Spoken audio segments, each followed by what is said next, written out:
Sorry. Decoration జారిపోతుంది, ఎవరైనా చూస్తారు. నా మీద కోపం పోయిందా? ఆ, జరిగిందంతా మర్చిపోతారు కదూ? ఆ, మర్చిపోతాను. ప్రామిస్.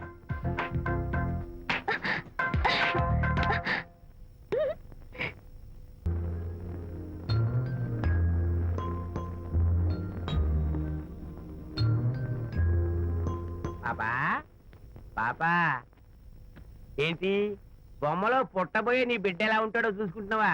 ఎందుకమ్మా, ఓ ఫుల్ బాటిల్ నాకు ఇచ్చావనుకో, తప్పటి అడుగులతో ముద్దు మాటలతో పుట్టబోయే నీ బిడ్డ ఎలా ఉంటాడో కళ్ళ కట్టినట్టు చూపించేటాం.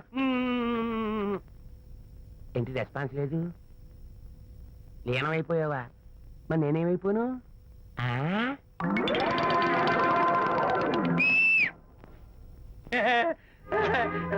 భగవంతుడు బాట్లు అనేక రూపాల్లో కనిపిస్తారట.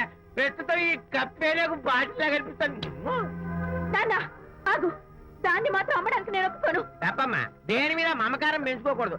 మందు మీద మమకారం పెంచుకోవడం వల్ల నన్ను చూడు, ఇంట్లో ఉన్నవన్నీ అమ్మేసుకుంటానా? వద్దమ్మా, నా మాటను. మందంటే మనలో కలిసిపోతుంది, కప్పు మొక్కలైపోతుంది. ఏది శాస్త్రీయంగా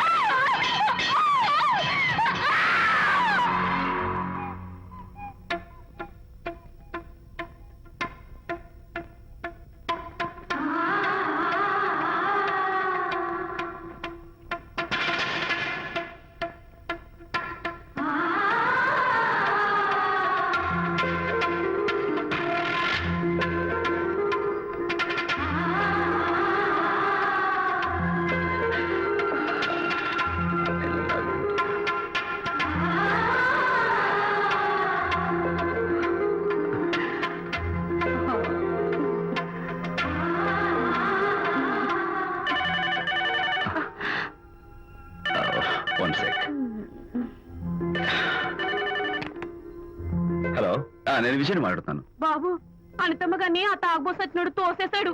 ఏమైంది? అమ్మగారు కింద పడిపోయారు. బాధతో మెలికి తిరిగిపోతున్నారు. ఓ మై గాడ్, నాకు చాలా భయంగా ఉంది బాబు. మీరు తొందరగా రండి బాబు. నేను వెంటనే బయలుదేరి వచ్చేస్తాను. ఈ టైంలో ఎక్కడికండి? అనేది కింద పడిపోయిందంట. నేను వెంటనే దగ్గరుండి హాస్పిటల్కి తీసుకెళ్ళాలి. వేరే ఎవరైనా తీసుకెళ్తారండి. ఇప్పుడు మీరు వెళ్ళొద్దు ప్లీజ్. Don't be silly. అర్థం లేకుండా మాట్లాడుకో.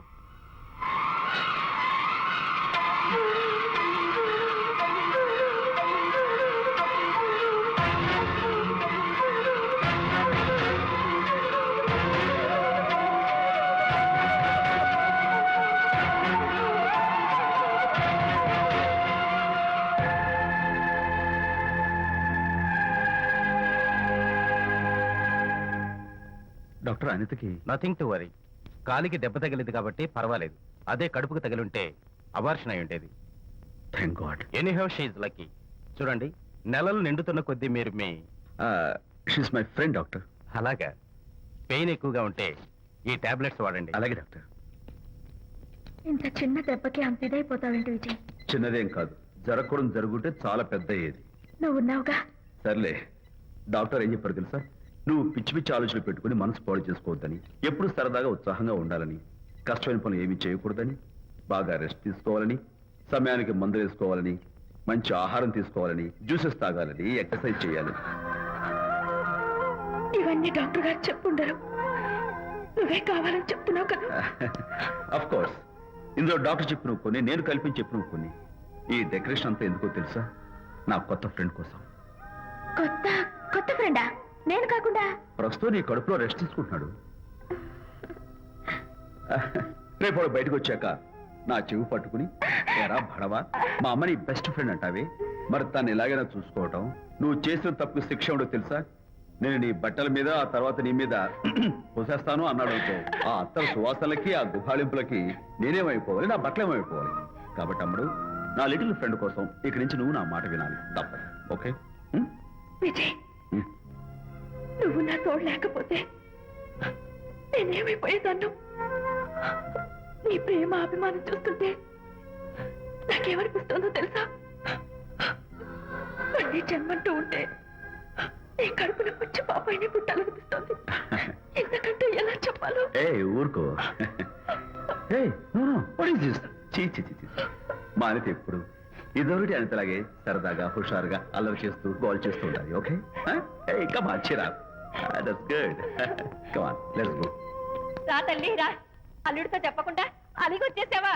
చాలా మంచి పని చేశావు. నా కడుపున పుట్టినందుకు నేను గర్వపడుతున్నాను. దానికి కారకుండైనందుకు నేను సిగ్గుపడుతున్నాను. ఆడపిల్ల అడిగి అత్తవారికి నుండి వచ్చేస్తే 4 మంచి మాటలు చెప్పి పంపించాల్సింది పోయి వెనకేసుకొస్తావా వేరు పెనుగా ఆ? అన్నాడు సుబ్బాయమ్మ భర్త తన భార్యతో. ఆ. శాంతి శాంతి, అల్లుడు గారా, రండి రండి. ఏమిటి శాంతి, మాట మాత్రమే చెప్పకుండా వచ్చేసావు? మాట వినని మనిషితో చెప్పి రావాల్సిన అవసరం నాకు లేదు. సర్లే, పద ఇంటికి. ఏ ఇంటికి? మన ఇంటికి. ఇల్లాలి మాటకు విలువలేని ఆ ఇల్లు దాని ఇల్లు ఎలా అవుతుంది? మీరు ఆపుతారా? శాంతి, నువ్వు చిన్న విషయాన్ని పెద్ద విషయం చేస్తున్నావు. చిన్న విషయమా? ఇది చిన్న విషయమా? పెళ్లిలో అది మీతో రాసుకు పూసుకు తిరుగుతుంటే చిన్న విషయమని సరిపెట్టుకున్నాను. నడి బజార్లో మీరు దాన్ని కౌగులించుకుని ఓదారుస్తున్నానని చెప్తే చిన్న విషయమని సర్ది చెప్తున్నాను. ఇప్పుడు నా కౌగులి కంటే దాని లోగిలే ముఖ్యం అనుకోవడం చిన్న విషయమని నేను అనుకోవట్లేదు. శాంతి, ఆ రోజు నాతో షిడ్నీ షెల్డన్, జెఫ్రీ ఆర్చర్స్ నవలు చదివేదాన్ని ఆ మాత్రం నాకు తెలియదా అన్నావు. అంతంతలా పుస్తకాలు చదవడం కాదు, మనుషులను చదవాలి, వాళ్ళ మనసుల్ని అర్థం చేసుకోవాలి. బయలుదేరు. అబ్బో, ఇప్పటికే నిన్ను నీ ఫ్రెండ్ ని ఎక్కువగా అర్థం చేసుకున్నావు. అందుకేనండి చాలా ఎక్కువగా మాట్లాడుతున్నారు. ఏమిటి ఎక్కువ? ఆపండి. ఇది మా మొగుడు పిల్లల మధ్య సమస్య, మీరు అనవసరంగా జోక్యం చేసుకోకండి. ఇప్పుడు సమగా ఉందా? శాంతి, ఇంతకీ నువ్వు ఇంటికి వస్తావా రావా? వస్తాను, కానీ ఒక కండిషన్ మీద అయితేనే వస్తాను. ఇక మీరు అనితింటికి వెళ్ళకూడదు, తనతో మాట్లాడకూడదు. అంతేకాదు, మీ ఆ ఫ్రెండ్షిప్ ఆడ ఫ్రెండ్షిప్ పర్మనెంట్ గా కట్ చేసుకుంటేనే వస్తాను. శాంతి, మీరిద్దరు నాకు 2 కళ్ళు లాంటి వాడు, అందులో కళ్ళు పొడి చేసుకోమడి ఎలా? ఇవాళ 2 కళ్ళు అంటారు, రేపు 2 ఇళ్ళు అంటారని ఏంటి గ్యారంటీ? ఆహా, అయితే ఫైనల్ గా చెప్తాను విను. అనిత నాకు ఫ్రెండ్, నేను తనతో మాట్లాడతాను, తన ఇంటికి వెళ్తాను, తన బాగోగులు చూస్తాను. నీకు ఇష్టమైతే నాతో రా, లేకపోతే మీకు మీ ప్రత్యేకమైన ఫ్రెండ్ మీద ప్రత్యేకమైన